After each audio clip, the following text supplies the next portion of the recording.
They once asked the Baal Shem Tov, how can one develop a love for God? How can one love a being that one cannot see or have any sense experience of him? The Baal Shem Tov responded, love your fellow man, this will lead you to love of God. In this week's Parsha, we begin to read the story of the Jewish enslavement in Egypt. We are familiar with the story, for we have a holiday to commemorate our exodus from Egypt, the holiday of Pesach, Passover. Our rabbis tell us that the story of Egypt is the story of our lives. We are all trapped in one way or another. We are all slaves to one type of master or another. One person is shackled to their lust for money, while another is shackled to their lust for honor. One person is trapped in their habit of foul language, while another is trapped in their habit of cheating. One person can't move on from a previous bad relationship, while another can't get themselves to commit in their relationship. In every case, the circumstances are different. In every case, the harm it's causing is different. But the common denominator is what the Kabbalists call Egypt. It's the place in which one feels stuck with seemingly no way out.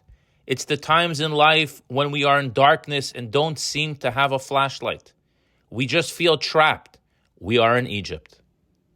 If it's not clearly defined and treated, with time we succumb. We begin to define ourselves as a slave. We surrender to the might and give up the fight. We begin telling ourselves, I can't change. This is just who I am. I'm incapable of being satisfied with my portion in life. It's just who I am. I must use foul language. It's just the way I am. I can't stop myself from cheating. It's just the way I was born. I can't move on and attempt to start a healthy relationship with someone new, for I'm still attached to my ex and they control my emotions. So how do we escape this Egypt?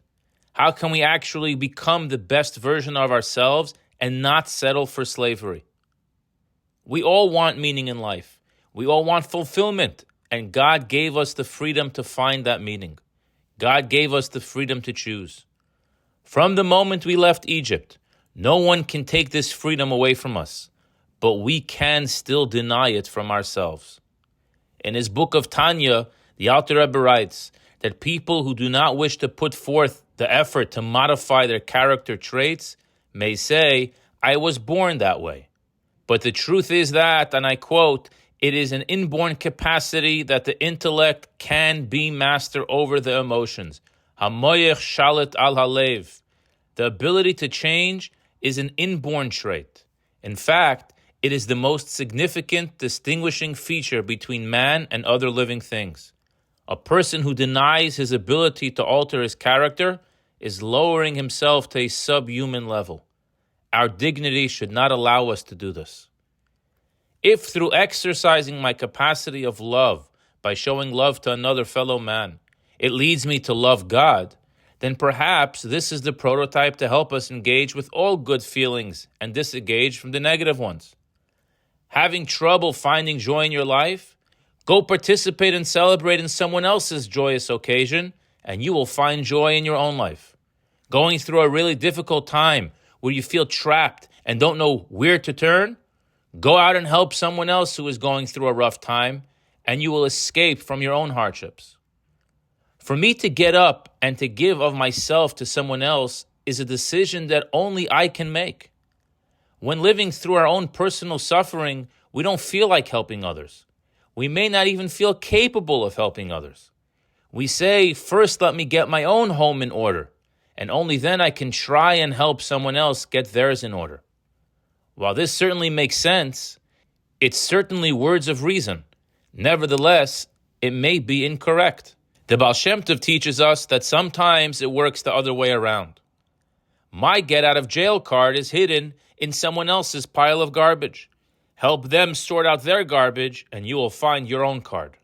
Be a light for them to navigate through their darkness, and you will discover that light illuminating your path as well. You don't think you can love God? Love your fellow Jew, and you will discover your love of God. Concerning the Egyptian enslavement and hardships, the verse says in Exodus chapter 1, verse 12,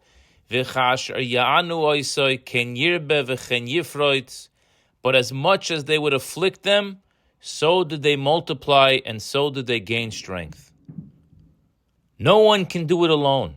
We need each other. The Pharaoh thought he can strike us down and put an end to us, but God had other plans. The Jews witnessed an open miracle. As they were being physically afflicted, they were growing in number and becoming stronger. You would think the physical beatings would make us weaker and stunt the population growth. But this world isn't run by logic. If you are experiencing challenges in your life, it's an opportunity to grow and become a stronger person. If you can't see how, look outside of yourself and engage in helping others. You will grow and become stronger for it. I wish you a very good Shabbos.